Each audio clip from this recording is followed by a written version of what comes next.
In last week's episode, we showed you some places to visit in the Gatlinburg and Pigeon Forge areas of Tennessee that are not tourist trapped, but rather the must-try or unique places to check out. In this week's episode, we show you where we ended up when our original plans were foiled by unexpected circumstances. Today we're going to head into Smoky Mountain National Park, and I was looking for our National Park Pass because thinking it's probably expired, blah, blah, blah. Anyway, I did find it. It is expired.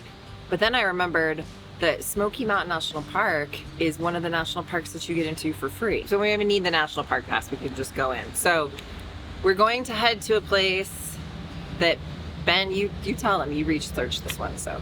It's called Cades Cove Loop Road, and I'll share a link to this drive in the description below. From here, there's like a picnic area. Maybe we could stop and get some picnic food and have a lunch. So I went to go put the GPS directions in, and it said that it could not map us there because of road conditions. I'm like, what the heck?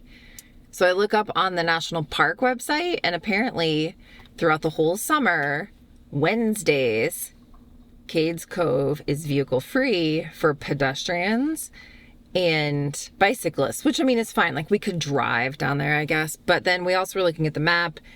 It's an hour and 47 minutes away from the campground one way. So we decided to scratch that, which is, you know, part of why we live this lifestyle, right? We can do what we want. We can be spontaneous.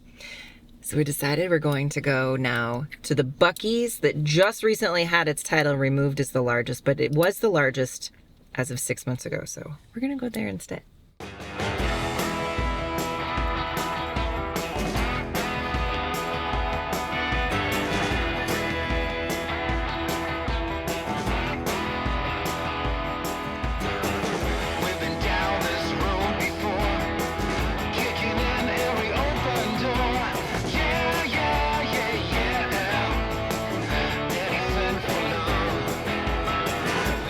What do you think? No trucks. Will they soon say no RVs?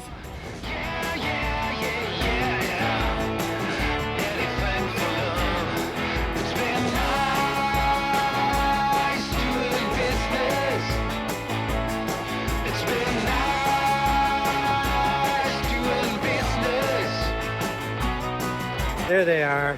What'd you guys get so far? Oh, that's cute. I love it. Well, it's called the overbite. That's funny. It's new. Should we try it? Let's do it. Put it in the freezer.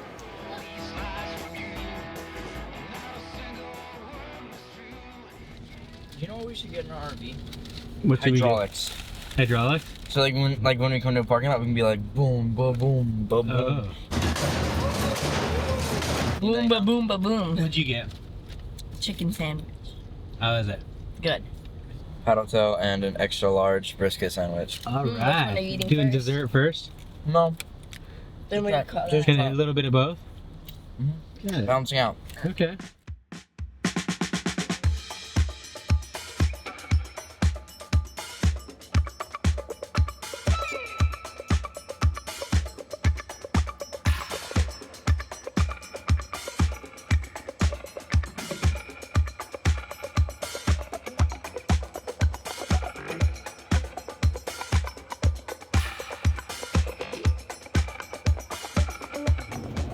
Oh, that is satisfying. Whoa! That's so cool.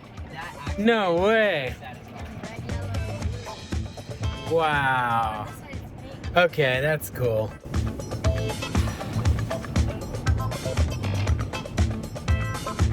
Longest car wash I've ever been in. Yeah, seriously. Like, I mean, Buc-ee's is going to be Buc-ee's, and they do it all big. Like, this is Yeah. definitely in line with the whole Buc-ee's experience.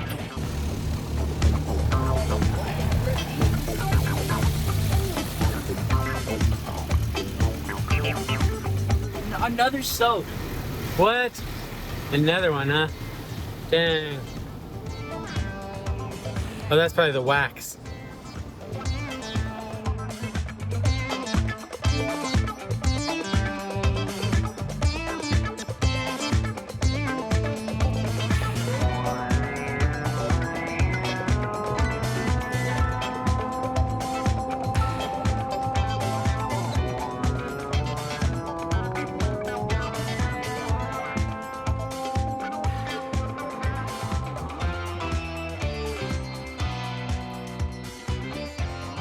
we received some recommendations to eat at the local Goat in Pigeon Forge, and boy, is this place popular.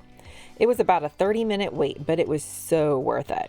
We'll put a link below because you can make reservations, and if you're in the Pigeon Forge area, you do not want to pass on this restaurant.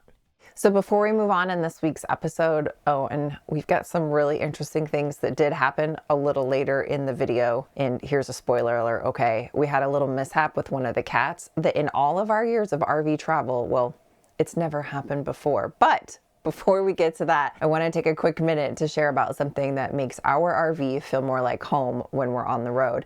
And that is our new mattress from rvmattress.com, which is the sponsor of this video. Now, we recently upgraded to a larger RV king size mattress in our RV, and we're loving that it makes our bed feel more like home because, well, really, this is our home when we're on the road. rvmattress.com offers a broad selection of mattress sizes and dimensions to accommodate nearly any RV bedding requirement. And their mattresses are conveniently packaged in compact rolled boxes, which makes installing it in an RV a breeze, especially when you're trying to fit it through those narrow RV doors or hallways. All of their mattresses are shipped quickly and free from their Arizona factory. And they also just added a few new options. So the Titan Plus, which gives extra support and durability for those of larger stature, which now comes in 9 RV sizes, and a memory foam topper for those sleeping spaces in an RV like a jackknife sofa or a convertible dinette where a mattress might not really be an option, but you definitely need something to make those spaces feel more comfortable for sleeping. They offer a generous 10-year warranty on their mattresses and a 120-night sleep trial to ensure customer satisfaction. You can visit rvmattress.com/grateful to save 25% off with the code GRATEFUL, and there will be a link and all of the details in the description below. And a huge thanks to RV Mattress for sponsoring this video and their support of our channel. So I'm trying to think, I'm gonna do biscuits and gravy and bacon. Did somebody say bacon? I could do pancakes and, well, there's a lot that I could do. So I'm just trying to think of the best thing. So the other thing is I'm figuring out what if I want to try to do biscuits in the little new mini oven, or if I want to just do them in the convection oven. I'll have to think through that here in a minute. But we could get out the black zone and we could cook outside, but because we actually check out of the campground tomorrow and we haven't set the black zone up yet, we're like, oh, do we really want to set up for one day? Probably not.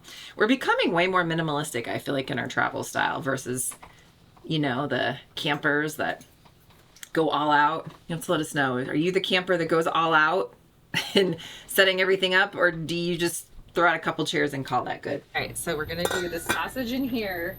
Now, this is just gonna turn into ground sausage for the gravy. So there's actually a YouTube channel that I found a while back called The Hillbilly Kitchen. Oh yeah. But man, here's the one thing I love about the lady on the Hillbilly Kitchen is that all of her recipes are super, super simple. So for taking that style of cooking and bringing it over into an RV is actually really easy in my opinion, just because it's nothing super, super complicated. And then between the convection oven, because remember we took out the propane stove, so we don't have like a traditional stove anymore.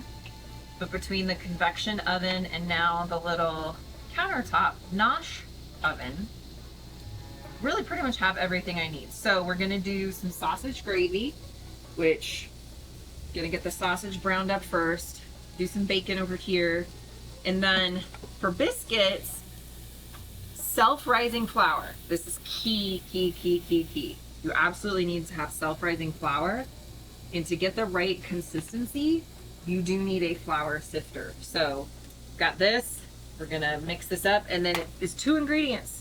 So self-rising flour, heavy whipping cream, that's it. And that makes your biscuits.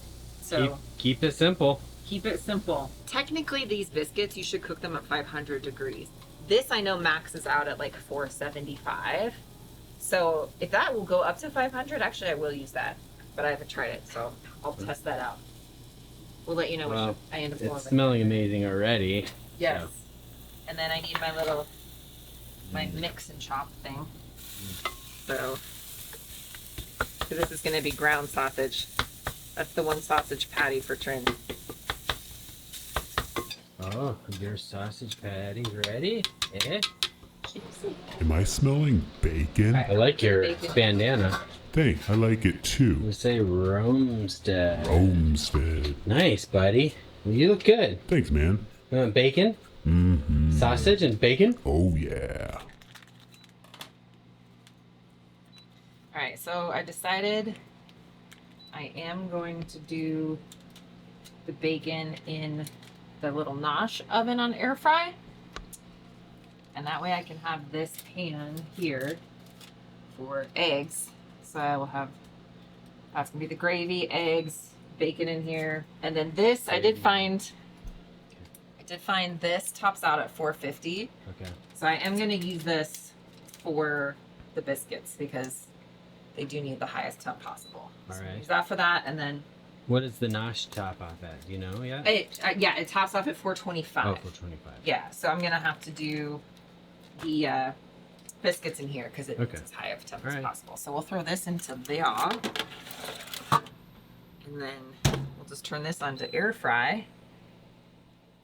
The auto transformer should kind of just auto regulate everything, even though, like, for the most part, a lot of stuff's coming from this leg.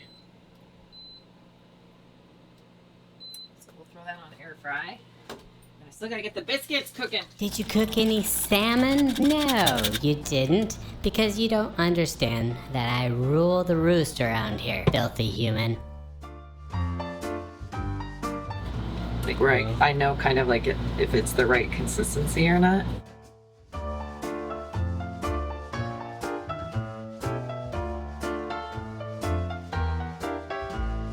Ugh. Did I say to touch me? Do not touch unless I ask you to pet, you filthy human.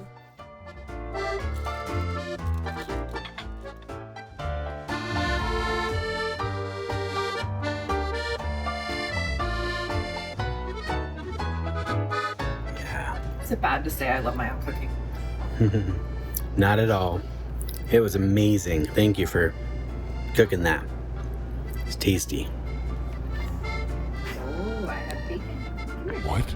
Bacon? Oh, so lazy. Wow, lazy. Sit. Sit. Sit. Sit. Okay.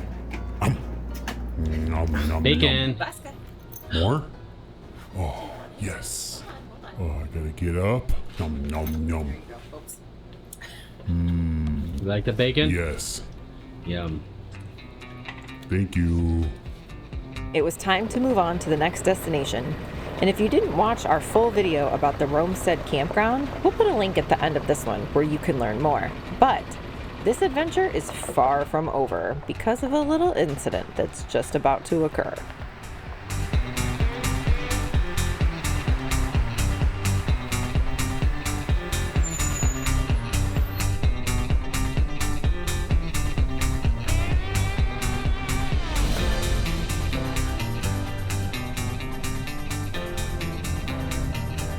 I don't know how this happened, but Under the bed.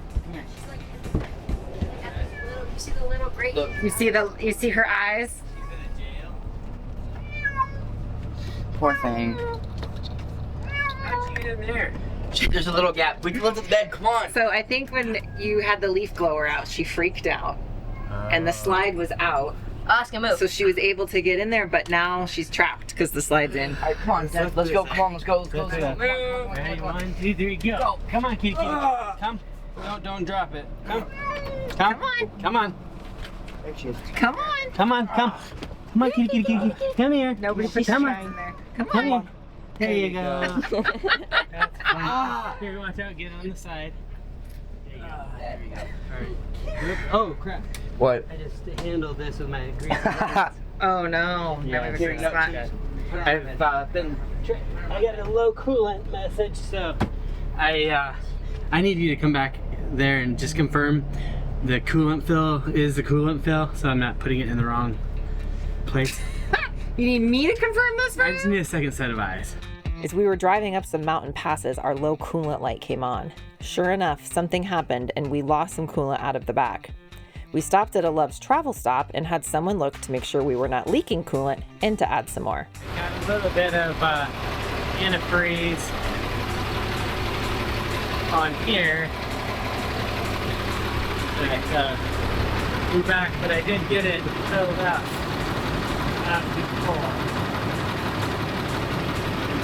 Thankful no more major issues and we are back on the road to our next destination.